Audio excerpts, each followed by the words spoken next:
आप सभी को नमस्कार। आज इस प्रेस कॉन्फ्रेंस में हमारे नेता पूर्व अध्यक्ष श्रीमती सोनिया गांधी जी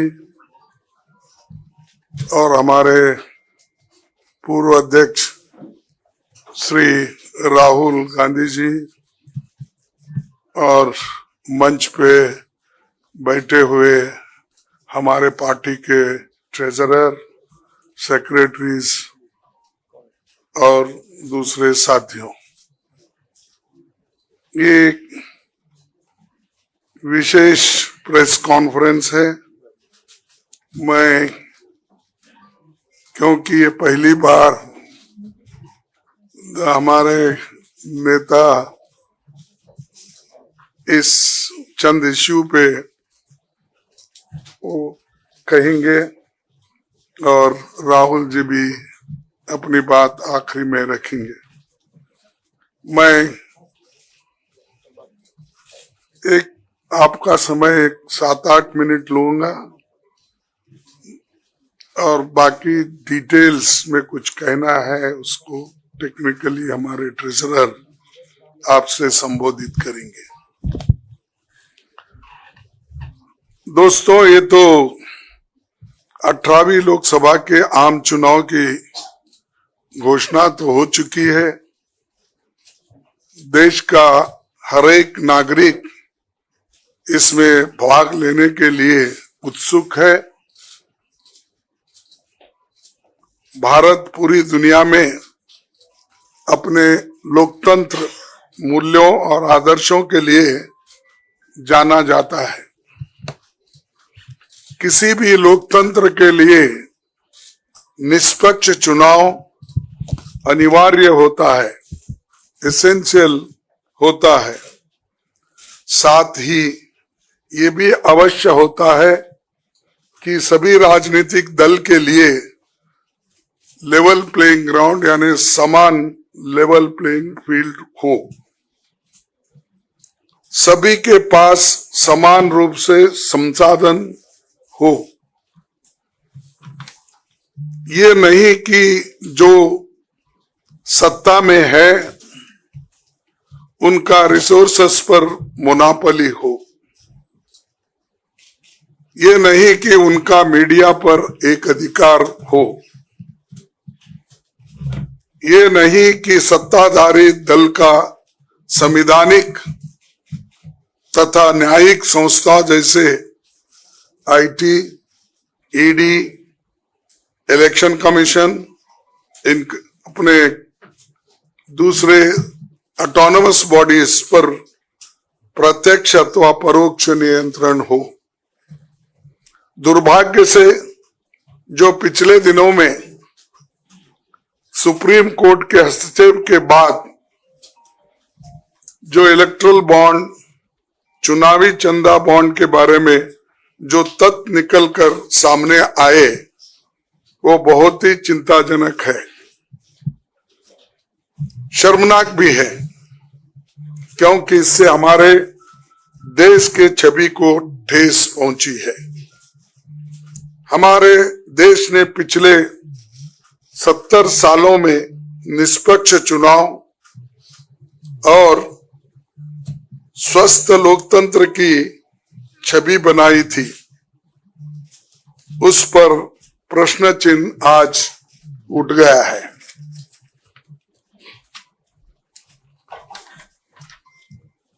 सुप्रीम कोर्ट ने जिस चुनावी चंदा बॉन्ड को इलीगल और अनकॉन्स्टिट्यूशनल कहा, उस स्कीम के तहत मौजूदा सत्ताधारी दल ने हजारों करोड़ रुपए से ज्यादा अपने अकाउंट में भर लिया है और दूसरी तरफ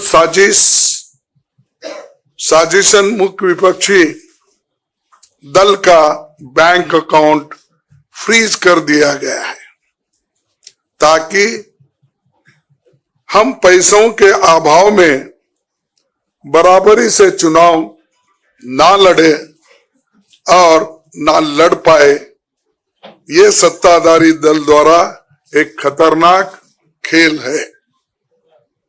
इसके दूरगामी प्रभाव होंगे, क्योंकि अगर डेमोक्रेसी को इस देश में बचाना है तो लेवल प्लेइंग ग्राउंड होना चाहिए।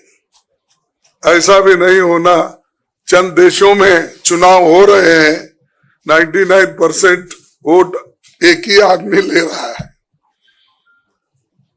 ऐसा आपको तो मालूम हो गया रिसेंटली किन किन देशों में ऐसा हुआ है। तो ये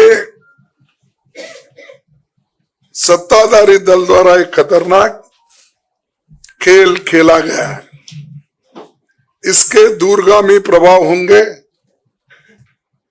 पर यह स्पष्ट है कि इस तरीके से किसी राजनीतिक दल को असहाय बनाकर चुनाव लड़ने में बाधा उत्पन्न कर और फ्री एंड फेयर इलेक्शन कभी नहीं कहा जा सकता।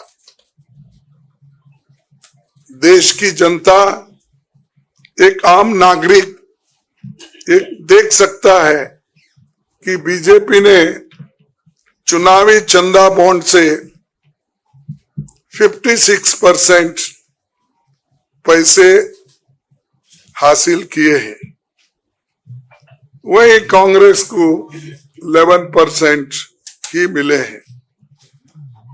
और ये वो पैसे जो बॉन्ड से बीजेपी ने लिए हैं, इसके अलावा जो कैश में इनके पास आता होगा तो कोई अकाउंट ही नहीं है। आप इनके खर्चे देखिए, हर तरफ इनका एडवर्टाइजमेंट लगा है और एडवर्टाइजमेंट में भी मोनोपोली बना ली है। प्रिंट मीडिया हो, टीवी हो और सोशल मीडिया हो, इनका बहुत डोमिनेशन है। लेकिन इतने पैसे एक पार्टी जमा कर सकती है, हिंदुस्तान के 70 साल के डेमोक्रेटिक व्यवस्था में ऐसा कोई नहीं किया। ये पहली बार ये सरकार अनेक ढंग से पैसे आज उठा रही है और इनके 5 स्टार ऑफिसेस से बड़े बड़े हर जगह आप देखिए, और 4-4, 5-5 फ्लाइट एक मीटिंग को जाते हैं और उनके पीछे और 2-4 जाते हैं। एक मीटिंग का इतना खर्च होता है तो शायद ही कोई पार्टी, अपोजिशन पार्टी उसका 10% भी नहीं कर सकती मुकाबला। मैं कहना नहीं चाहता कि बीजेपी ने किस तरीके से कंपनियों से पैसे लिए, क्योंकि सुप्रीम कोर्ट तथ्यों की जांच कर रही है। हमें उम्मीद है कि सच्चाई बहुत जल्द हम सब के सामने आएगी। और अंत में मैं देश के संवैधानिक संस्थाओं से अपील करता हूं कि अगर वो फ्री एंड फेयर इलेक्शन चाहते हैं तो हमारी पार्टी को बगैर किसी रोक टोक से बैंक अकाउंट्स का इस्तेमाल करने दे, और जो इनकम टैक्स का क्लेम है वो अंततः कोर्ट के निर्णय के अनुसार सेटल हो जाएगा। राजनीतिक दल टैक्स नहीं देते, बीजेपी कभी इनकम टैक्स नहीं दी, लेकिन ये लागू सिर्फ कांग्रेस पे हो रहा है। कोई पॉलिटिकल पार्टी इनकम टैक्स के दायरे में नहीं आते, सच है ना? सेटल हो जाए, राजनीतिक दल नहीं आते। बीजेपी ने कभी नहीं दिया अकाउंट। इसके बाद भी अगर हमसे ये मांगा जा रहा है तो हम न्यायालय के अंतिम निर्णय का इंतजार कर रहे हैं, क्योंकि हम चाहते हैं कम से कम न्यायालय तो इस बात को देखे, कानून को देखे, रूल ऑफ लॉ और गवर्नेंस जो संविधान के तहत होता है उसके तरफ तो ध्यान दे दो, क्योंकि आज वो हुकूमत में है, कल दूसरी पार्टी आएगी। लेकिन हमको ये लेवल प्लेइंग ग्राउंड जो हमने पहले से बनाया था, नेहरू जी से लेकर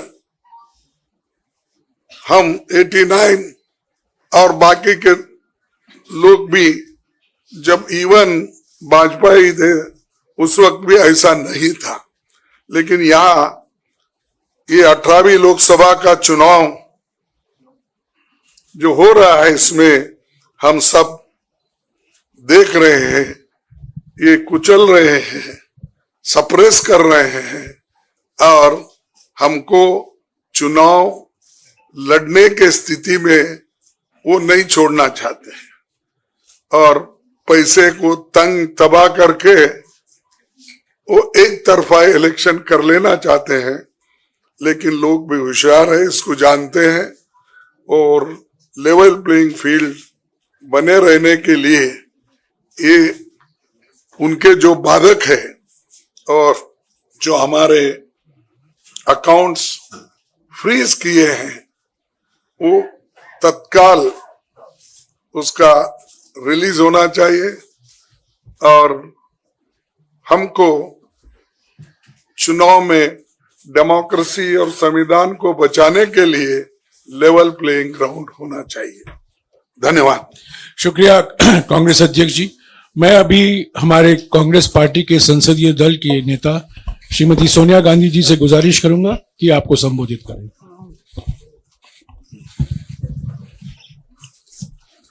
Thank you, Kagiji.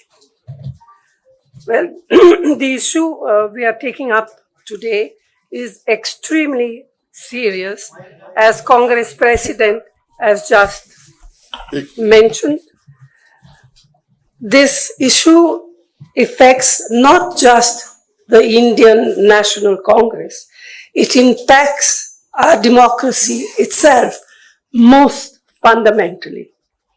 A systematic effort is underway by the Prime Minister to cripple the Indian National Congress financially. Funds collected from the public are being frozen and money from our accounts is being taken away forcibly. However, even under these most challenging circumstances, we are doing our very best to maintain the effectiveness of our election campaign. On the one hand, there is the electoral bond issue mentioned by Congress President Kharge, which has been declared unconstitutional by the Supreme Court.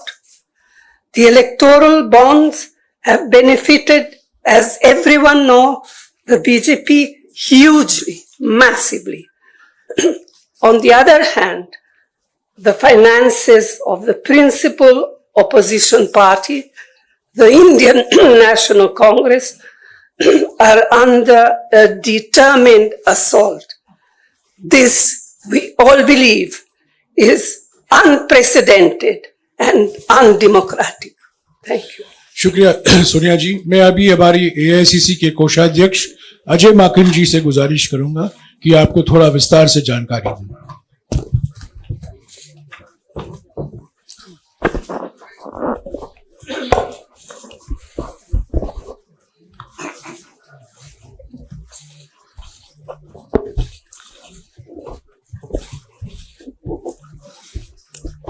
धन्यवाद जयराम जी, आप सब लोगों का बहुत बहुत स्वागत है। अभी हमारे कांग्रेस अध्यक्ष और पूर्व अध्यक्षा ने आप लोगों को बताया कि लोकतंत्र के ऊपर किस प्रकार का खतरा मंडरा रहा है, किस प्रकार से कांग्रेस पार्टी के बैंक खातों के ऊपर हमला हुआ और ये कोशिश करी जा रही है कि फाइनेंशियली कांग्रेस पार्टी को पंगु बना दिया जाए।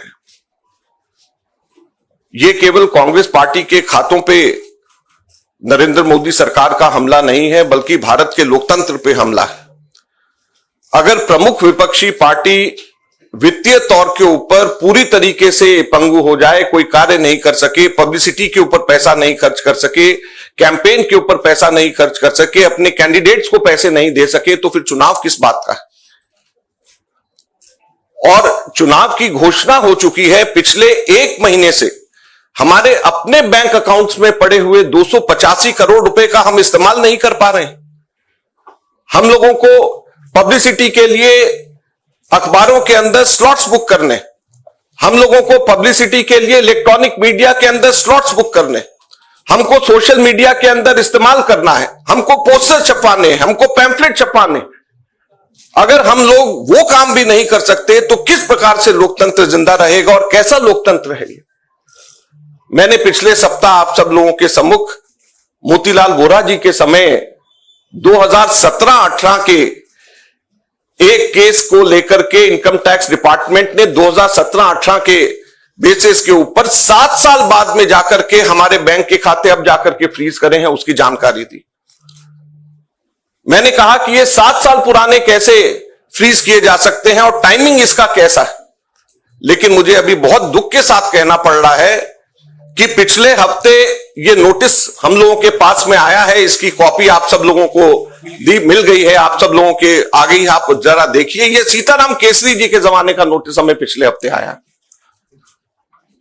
आप सोचिए, सीताराम केसरी जी के जमाने का 1994-95 की असेसमेंट ईयर का नोटिस अब हमारे पास में आया, और इसको लेकर के भी आगे आने वाले समय के अंदर फिर से बैंक को फ्रीज करने का और डिमांड लगाने की ये कवायद शुरू होगी। तो ये कौन सा लोकतंत्र है? अगर इसी रफ्तार से जाएंगे तो महात्मा गांधी के समय पे जमनालाल बजाज जब ट्रेजरर हुआ करते थे, उस टाइम पे भी कोई चीज निकाल करके अब इस वक्त इस चुनाव से पहले हमारे अकाउंट्स को फ्रीज किया जाएगा। तो ये किस चीज का लोकतंत्र है? 30 साल पुराना, 31 साल पुराना असेसमेंट ईयर का हिसाब निकाल करके हमारे खाते फ्रीज करे जा रहे हैं ताकि हम लोग चुनाव ही ना लड़ पाए। हम लोगों के पास में मुख्यतः 3 बातें हैं कहने की।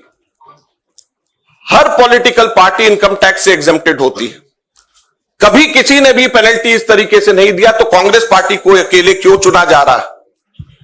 दूसरा, इसकी टाइमिंग देखिए, 2017-18 का मोतीलाल वोरा जी के टाइम का और 1994-95 का सीताराम केसरी जी का समय, और केवल 1 महीना पहले चुनाव के घोषणा होने से पहले यह काम शुरू किया जाता है। और तीसरा, क्वांटम ऑफ पनिशमेंट देखिए कि कितना बड़ा पनिशमेंट। क्या हमारे सिर्फ 0.07% पूरा 199 करोड़ का कैश में हमारे अपने एमपीज ने अपनी तनख्वाह दी, उसकी वजह से 0.07% की अनियमितता की वजह से 106% की पेनल्टी हमारे ऊपर लगाई गई, 106% की। कितना? 0.07% की अनियमितता की वजह से 106% की पेनल्टी हम लोगों के ऊपर लगाई गई है। ये क्वांटम हम लोगों ने मात्र 30 दिन लेट हम लोगों ने अपने अकाउंट सबमिट करे। ये इनकम टैक्स एक्ट मेरे पास में है, इसका सेक्शन 234F ये कहता है कि सिर्फ 10,000 रुपए की मैक्सिमम पेनल्टी ली जा सकती है अगर कोई व्यक्ति लेट अपना, कोई भी ऑर्गेनाइजेशन या व्यक्ति कोई भी लेट अपना इनकम टैक्स सबमिट करे, केवल 10,000 रुपए। और हमारे ऊपर 210 करोड़ रुपए का 210.25 करोड़ का 210.25 करोड़ का लियन मार्क कर दिया गया। 10,000 की सिर्फ पेनल्टी, सिर्फ 0.07% का हमारा टोटल अकाउंट में से कैश के अंदर लिया गया। ये कहां का न्याय? 115 करोड़ रुपए फोर्सफुली हमारे बैंक अकाउंट से इनकम टैक्स ऑफिसर्स ने बैंक मैनेजर्स के पास में जाकर के सरकार को ट्रांसफर करा दिया गया। वो अब हमारे पास में नहीं है। 115 करोड़ रुपया बैंक मैनेजर्स को जाकर के एक तरीके से डरा करके धमका करके इनकम टैक्स ऑफिसर्स ने हमारे अकाउंट से इनकम टैक्स डिपार्टमेंट और सरकार को वापस ट्रांसफर करा दिया। मैंने बताया जैसे पिछले 5 हफ्ते से 1 महीने से भी ज्यादा हम अपने पैसे जो हमारे वर्कर्स ने इकट्ठे करे हैं वो हम इसका उसका इस्तेमाल नहीं कर पा रहे हैं। ये कहां की डेमोक्रेसी है, ये कहां का लोकतंत्र रह गया। तो इसलिए हम आपसे कहना चाहते हैं, ये केवल हम लोग तो अपनी लड़ाई लड़ेंगे, लेकिन ये आप लोगों की भी लड़ाई, मीडिया की भी लड़ाई है, देश की जनता की लड़ाई है। अगर आप इसके अंदर हमारे को समर्थन नहीं करेंगे तो लोकतंत्र जिंदा नहीं रहेगा, ना आप रहेंगे ना हम रहेंगे। धन्यवाद।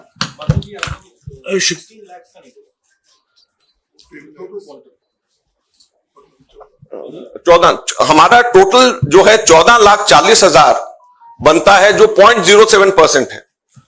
तो सिर्फ 14,40,000 जो हमारा 0.07% है, उसकी वजह से हमारे को ऊपर 210 करोड़ रुपए से भी अधिक का हमारे ऊपर लियन मार्क करके हमारी पेनल्टी लगाई गई है। तो आप सोचिए 14,40,000 के बदले 210 करोड़ रुपए की पेनल्टी हमारे ऊपर लगाई गई है। ये कहां का लोकतंत्र है? शुक्रिया अजय माकन जी। आखिर में मैं राहुल गांधी जी से गुजारिश करूंगा कि वो आपको संबोधित करें।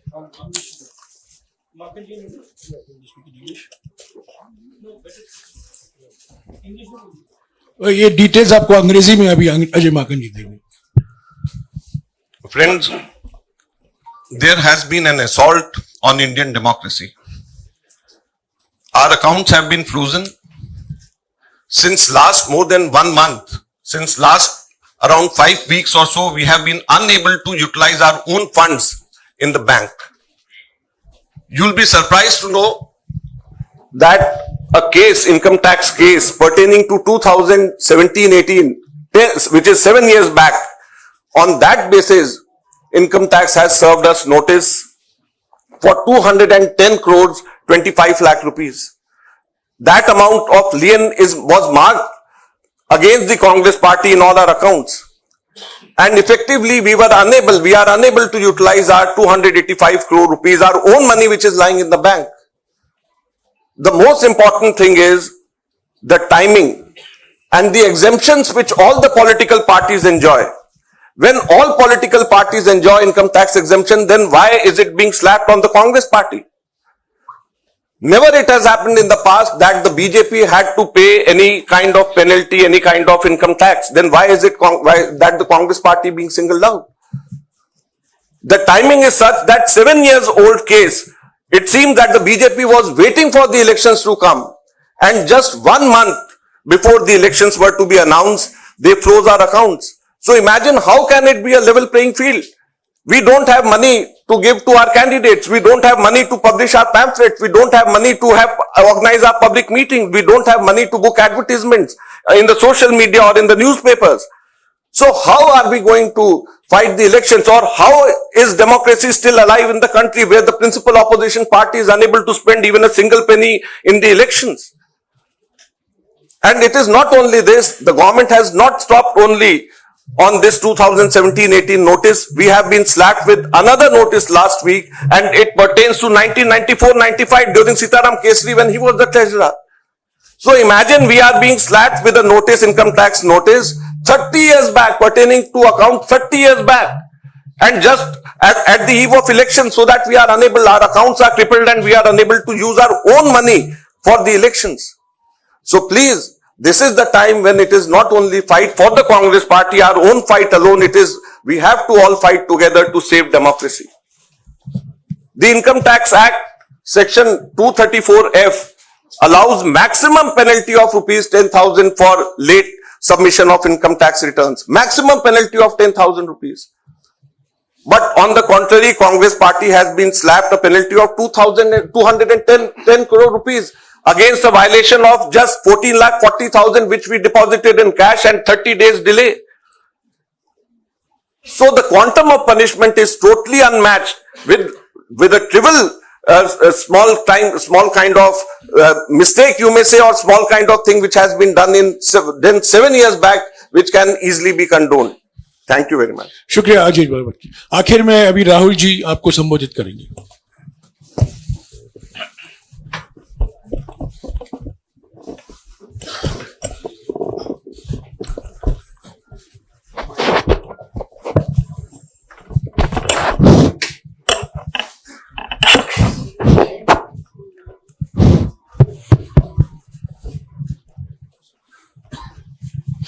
Thank you for coming here this morning. If any of you imagine, anybody in the country imagines what happens when your bank account, your ATM card, your entire financial identity is erased, right? You can imagine if it is done to a family, the family will starve to death. If it is done to a business, the business will be crippled, right? This is what has been done to the Congress party 1 month back. All our bank accounts have been frozen. We can do no campaign work. We cannot support our workers. We cannot support our candidates. Our leaders cannot fly from one part of the country to the other. Forget fly. They can't take a railway train. And this has been done literally 2 months before the election campaign. Why has it been done? One notice comes from the 90s. Another notice comes from 6-7 years ago. Quantum amount, 14 lakh rupees. And punishment, our entire financial identity. Right? What's interesting to me is that there are institutions in this country that are supposed to protect the democratic framework. There are the courts in the country, there's the election commission in the country, right? And nothing is happening. The election commission has not even said, wait a minute, you have frozen the bank account of the largest, of one of the biggest political parties, largest opposition in the country. And already our ability to fight the election has been damaged. We've already lost a month. As Makanji said, we are unable to get slots for advertising. We're unable to put ads in newspapers. And so what sort of a democracy is this? This is a criminal action on the Congress party. And it's a criminal action done by the Prime Minister and the Home Minister. It's very clear.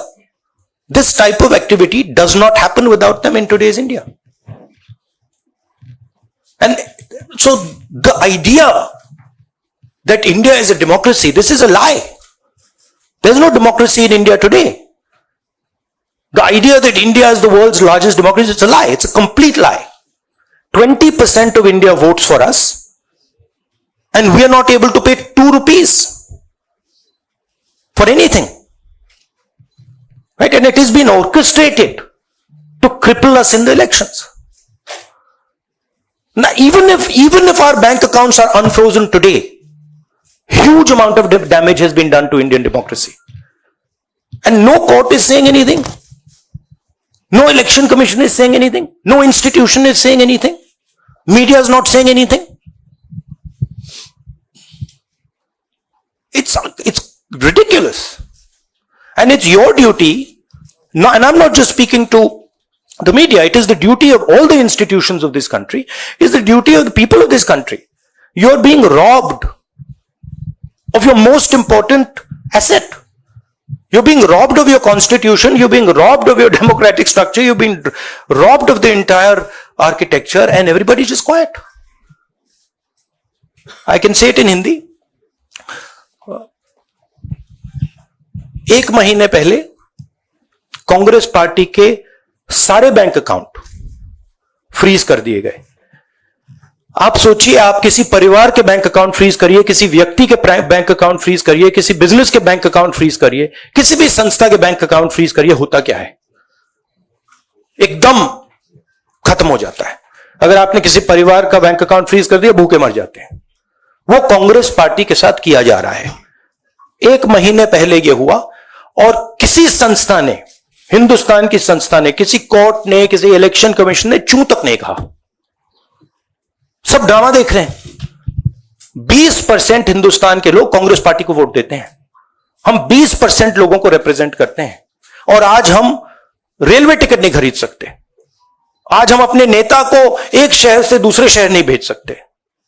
हम advertisement नहीं लगा सकते. और क्यों?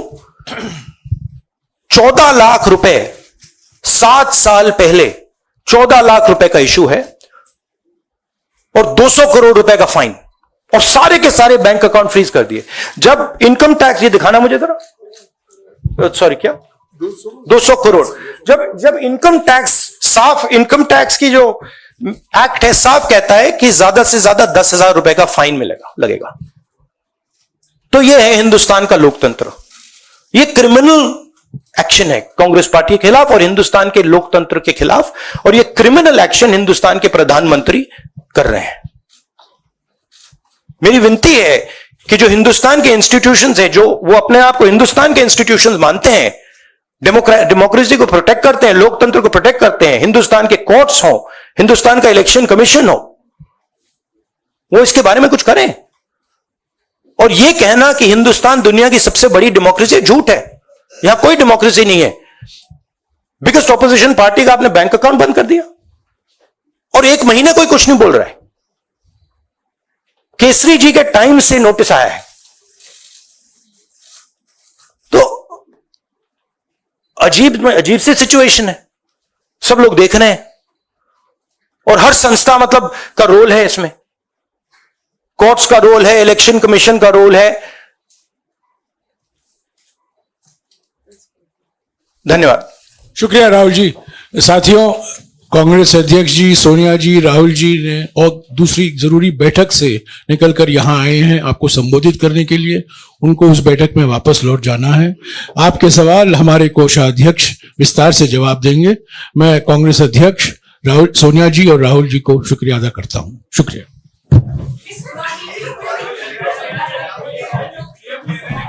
No, 1 second. Look, 1 second. Look, please understand.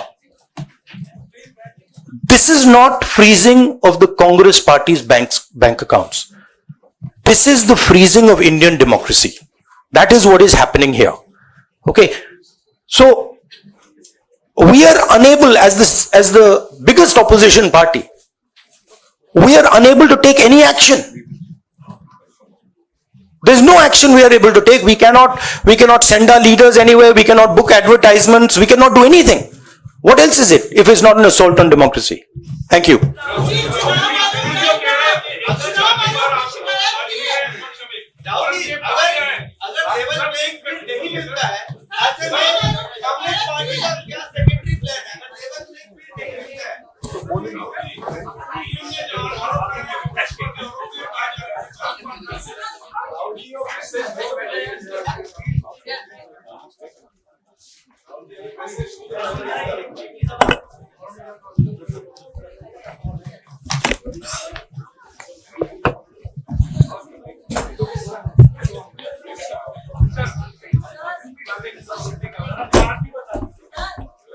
एक minute.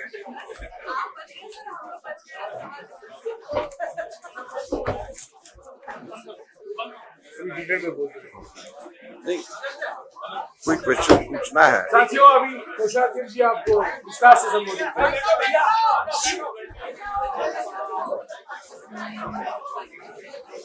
शुरू कर दो।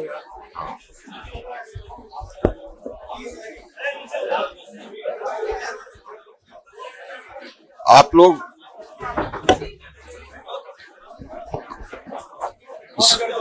हाँ,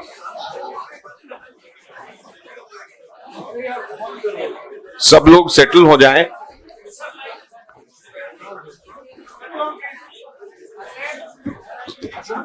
सब लोग सेटल हो जाएं। अभी जैसे हम लोगों ने विस्तार से बताया कि किस प्रकार से हम लोगों के बैंक अकाउंट्स के ऊपर हमला हुआ, अकाउंट्स को एक तरीके से पूरा फ्रीज किया गया, लियन मार्क करे गए। हमारे 11 अकाउंट्स कुल 4 बैंक्स के अंदर थे और कुल 210 करोड़ से भी अधिक, कुछ बैंक्स के अंदर 135 करोड़, कुछ बैंक्स के अंदर 75 करोड़ रुपए के नोटिस दे करके लियन मार्क किया गया। और इसी बीच में इनकम टैक्स ऑफिसर्स ने खुद जा करके बैंक मैनेजर्स के पास में जाकर के हमारे बैंक से जबरदस्ती हमारे पैसे इनकम टैक्स के अंदर ट्रांसफर कराए, लगभग 115 करोड़ 32 लाख रुपए के अमाउंट के। और वो पार्टी जिसको पूरी ताकत के साथ में चुनाव के अंदर लोकतंत्र की भूमिका निभानी चाहिए, वो पार्टी चुनाव के अंदर लोकतंत्र की भूमिका निभाने की जगह इनकम टैक्स के ऑफिसेज, बैंक के मैनेजर्स के पास में और कोर्ट्स के ऑफिसेज के ऊपर चक्कर काट रही है, वकीलों के साथ में मीटिंग कर रहे हैं बनिस्बत इसके कि हम लोग किस तरीके से लोकतंत्र के इस पर्व में हम शामिल हो उसकी तैयारी करने की जगह। तो आप समझ सकते हैं कि जब हमारे ना केवल रिसोर्सेज बल्कि हम लोगों का समय, हम लोगों की पूरी ताकत इस काम में लगने की जगह कि कैसे लोकतंत्र के पर्व में शामिल हो, उसकी जगह के ऊपर कैसे अपने बैंक अकाउंट के अंदर अपने पैसों को बचाया जा सके, उसमें लगे तो किस तरीके से लोकतंत्र के अंदर लेवल प्लेइंग फील्ड हो सकता है। तो इस बारे में मैंने पूरी अभी जानकारी दी है। आप लोग कोई प्रश्न इस पे पूछना चाहें, स्टेटमेंट भी सर्कुलेट, और मेरा स्टेटमेंट भी सर्कुलेट हुआ है, आप लोग कुछ प्रश्न पूछना चाहें तो बेशक आप पूछ सकते हैं। एक मिनट, हाँ जी, माइक में बोलिएगा। यस सर, आप लोग राजनीतिक आरोप तो लगा रहे हैं, प्रधानमंत्री तक पर उंगली उठा रहे हैं कि उनके इशारे पर यह सब कुछ हो रहा है, लेकिन पहले आईटीएटी से कांग्रेस को राहत नहीं मिली और इसके बाद जब आप हाईकोर्ट गए वहां पर भी आपको राहत नहीं मिली, वापस कहा गया कि आप आईटीएटी जाइए। तो क्या ये जो न्यायिक संस्थाएं हैं ये भी राजनीति से प्रेरित हैं? इस पर आपका जवाब चाहिए। देखिए, आईटीएटी न्यायिक संस्था नहीं है, ये क्वासी जुडिशियल बॉडी है। हाईकोर्ट ने हमारे को वापस आईटीएटी के पास में भेजा। हाईकोर्ट ने कोई हमें मना नहीं किया इस तरीके से। हाईकोर्ट ने कहा आप वापस आईटीएटी के पास में जाएं और आईटीएटी उसको देखे। आईटीएटी के पास में जब हम लोग पिछली बार गए तो उन्होंने अपना जजमेंट बेशक हमारे खिलाफ है उसको देने में ही 2 हफ्ते 14 दिन लगा दिए। तो आप समझ लें कि जहां पे 1-1 घंटा इस वक्त हमारे लिए कीमती है, वहां पर वापस आईटीएटी से क्या जाकर के न्याय मिलेगा। और आईटीएटी का जो दिल्ली में हेड करते हैं वो चार्टर्ड अकाउंटेंट है और वो जो है क्वासी जुडिशियल बॉडी है, हम सब लोग जानते हैं। अब जो है अंततः जब तक के कोई भी इनकम टैक्स केस में या कोई भी केस के अंदर हाईएस्ट लेवल तक के जाने का मौका मिलता है, हम लोग ये कह रहे हैं कि कैसे हम लोगों के अकाउंट्स को फ्रीज किया गया। लोकतंत्र के टाइम पे, इलेक्शंस के टाइम के ऊपर हमारे अकाउंट को फ्रीज नहीं किया जाना चाहिए, हमारे को पूरे के पूरे उसका इस्तेमाल करा जाना चाहिए। जो फाइनल फैसला अंततः जब कोर्ट से जो होगा वो सबको मान्य होगा। लेकिन अगर मान लीजिए कल को कोर्ट में जाकर के 3 महीने बाद हमारा फैसला हमारे हक में भी आ गया तो ये समय 4 महीने का हमारे को कौन और लोकतंत्र को कौन वापस देगा। तो इसको लेकर के हम लोग आगे हाई कोर्ट और सुप्रीम कोर्ट में भी हम जाएंगे, कोर्ट का भी दरवाजा हम लोग खटखटाएंगे, लेकिन हम आपके माध्यम से जनता का दरवाजा भी खटखटाना चाहते हैं, अपने कार्यकर्ताओं का दरवाजा भी खटखटाना चाहते हैं और आपका दरवाजा भी खटखटाना चाहते हैं, ताकि आप लोगों को पता रहे कि किस तरीके से हालात हमारे देश में हो रहे हैं। माकन जी, अभी the Congress president said that ये एक खतरनाक खेल खेला जा रहा है and the other Congress leadership said that this is an assault on democracy. जैसे prime minister has been continuously saying that India is the mother of democracy, और इज इंडिया हेडिंग, जैसी सिचुएशन है where the finances of the principal opposition party is being crippled, तो ऐसे में क्या is India heading towards a country like other dictatorship countries? Is it heading where the elections is one-sided and 95% votes goes? As the treasurer of principal opposition party, I can say there is no democracy. If I can't spend my own money collected from my own workers, so these 285 crores we collected through crowdfunding. It also included Youth Congress's membership money. It included our membership money. It included NSY's money. So if we can't spend our own money, where is democracy?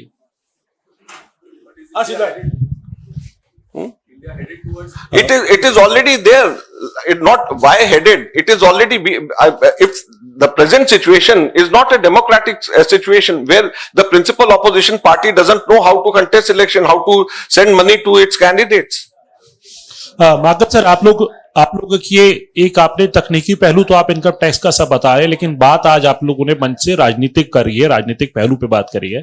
तो एक दरवाजा जो है वो राष्ट्रपति का भी है, जहां पर आप कॉन्स्टिट्यूशन को बचाने की और डेमोक्रेसी को बचाने के लिए आप पहल कर सकते हैं। क्या वो रास्ता खुला हुआ है? और साथ साथ अपोजिशन की सभी पार्टियां, इंडिया ब्लॉक को भी आप साथ में लेके वो दरवाजा खटखटाएंगे क्या? देखिए, हम लोग लोकतंत्र को बचाने के लिए सभी दरवाजे और सभी जो भी लोकतांत्रिक तरीके हैं उनको हम अपनाएंगे। कोई भी ऐसा दरवाजा नहीं है जिसको हम छोड़ेंगे और कोई भी लोकतांत्रिक तरीका ऐसा नहीं है जिसको हम अपनाने से परहेज करेंगे। हर लोकतांत्रिक तरीका अपनाया जाएगा और हर लोकतांत्रिक दरवाजा लोकतंत्र का खटखटाया जाएगा, क्योंकि ये लोकतंत्र को बचाने का सवाल है। सर, आप कांग्रेस के कोषाध्यक्ष हैं और वाकई आपके लिए बहुत चिंता का विषय है, क्योंकि पैसा आपके पास नहीं है, फ्रीज है। सर, सवाल यह है कि आप लगातार, राहुल गांधी ने भी कहा, आप भी कह रहे हैं कि लेवल प्लेइंग ग्राउंड नहीं है आपके लिए। तब आपके पास ऑप्शन क्या बचता है? क्योंकि लोकसभा चुनाव बिल्कुल मुहाने पर है, और ऐसे में जब आपके पास संसाधन नहीं होंगे तो चुनावी मैदान में क्या उतरेंगे? इसको लेके क्या विकल्प आपके पास? देखिए, हम लोग सभी विकल्प जो लोकतांत्रिक विकल्प हैं उसको हम लोग अपनाएंगे। हम कोर्ट के, न्यायालय के सबसे बड़े दरवाजे तक के हम लोग जाएंगे, खटखटाएंगे, और जो भी लोकतांत्रिक तरीका है जमीन पे उतर करके लड़ने का, अपने कार्यकर्ताओं के पास में जाने का, अपने कार्यकर्ताओं से अपील करने का कि हम लोगों को मदद करें, कैंडिडेट्स को डायरेक्टली मदद करें, ये सब चीजें हम लोग करेंगे आगे आने वाले समय में। आप देखिए, लेकिन कांग्रेस की टॉप लीडरशिप ने संज्ञान लिया, आपके सामने बताया, चिंता जाहिर करी, ये इसको हम आगे और लेकर के जाएंगे। अजय जी, यहाँ पर लगातार बात हो रही है, कल पहले चरण का अधिसूचना भी जारी हो गई। क्या कारण है कि कांग्रेस अभी तक चुनाव आयोग के दरवाजे नहीं गई है? जो इस पूरी जो कार्यप्रणाली है उस पर उसने साफ तौर पर कहा था अपनी प्रेस कॉन्फ्रेंस में कि सबको समान अवसर मिलेगा और ये चुनाव आयोग की जिम्मेदारी है। हम लोग सुप्रीम कोर्ट भी गए हैं और हाई कोर्ट भी हम लोग गए हैं। ऐसा नहीं है कि हम लोग जो भी लीगल हमारे पास में पोजीशंस हैं उसका हम इस्तेमाल नहीं कर रहे। हम लोग सभी लीगल वेन्यूज जो हैं उसका हम इस्तेमाल कर रहे हैं, और हमारे पार्टी के अंदर जो टॉप लीगल ब्रेन्स हैं, अभिषेक सिंघवी, चिदम्बरम, तनखा जी, सलमान खुर्शीद जी, सभी के सभी लोग इसमें हम लोगों को एडवाइस दे रहे हैं, और हम लोग इसको हर दरवाजे पे हम जा रहे हैं। मोहित ने जो सवाल पूछा उसी के एक्सटेंशन में मैं आगे पूछना चाहती हूँ, अगर कोई और रास्ता नहीं रहता है, क्या आप लोग इस पे भी विचार कर रहे हैं कि आप चुनाव बाइकआउट कर दें? नहीं, ऐसा नहीं है। Sir,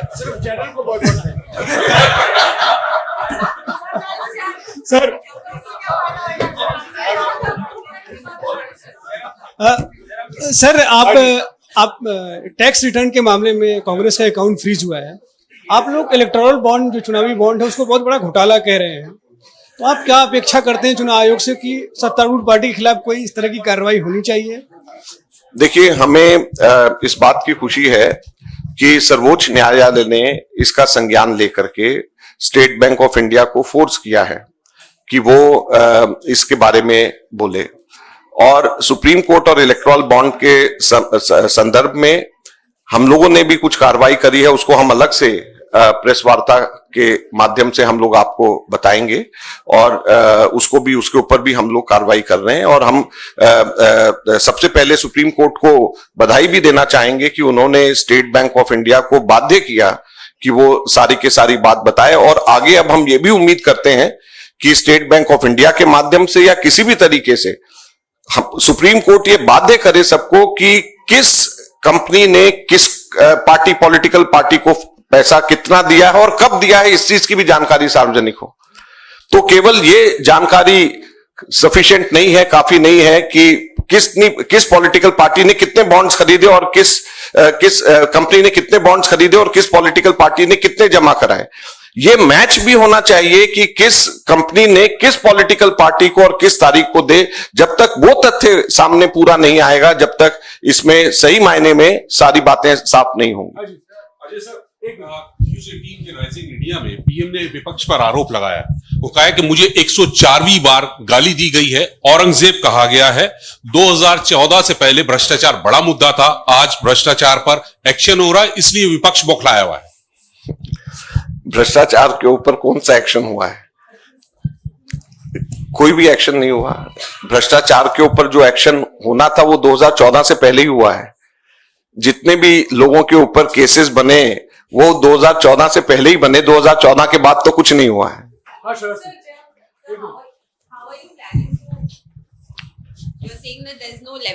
You're saying that there's no level playing field with the freezing of your account. So how are you planning to take this message forward to the people of the country that the level playing field is being deprived to the Congress party? Well, we are taking it through the press conference. This is the first step which we have done, and it is not the first time that I am doing so. This is my third press conference on this issue. So after 2 press conferences, which I did alone, I thought that it is very much required that the senior leadership also should be present so that it passes on to the people. So I am very happy. We are happy. I thank Jairam Ramesh ji. He could organize senior leadership also speak on this issue. Tomorrow, PCC presidents across the country and also our ex-chief ministers across the country, they are also taking up this issue through various press conferences. And then we are going to hit the ground also on this. So we have a plan in place and we are going to take up. Sir, yesterday the Home Minister reiterated that the electoral bonds is basically to remove the black money. It was in some level able to do so, but the Congress party and the other opposition parties are frustrated because the old system of hafta vasuli or the cut money is not possible anymore. That is why they got 5 times more than the principal opposition party. They've got 5 times more than the principal opposition party. That is why they are unable, the SBI is unable to tell so far which company has given how much to a political party and when. So if it is not black money, then it should be open. Then all the companies, which company has given to which political party and when should be open. Let me answer your question. We have done an analysis, which I will be putting out shortly. Out of the 8,000 crores of electoral bonds that the BJP has got, we have been able to directly correlate 4,000 crores of electoral bonds with 4 lakh crores of contracts. This is Chanda Do, Dhanda Lo. That's all it is. This is Chanda Do, Dhanda Lo. 4,000 crores out of 8,000 crores is directly linked with 4 lakh crores worth of contracts awarded by the government of India, not by any state government, awarded by the government of India. So the Home Minister should get his facts right. Thank you.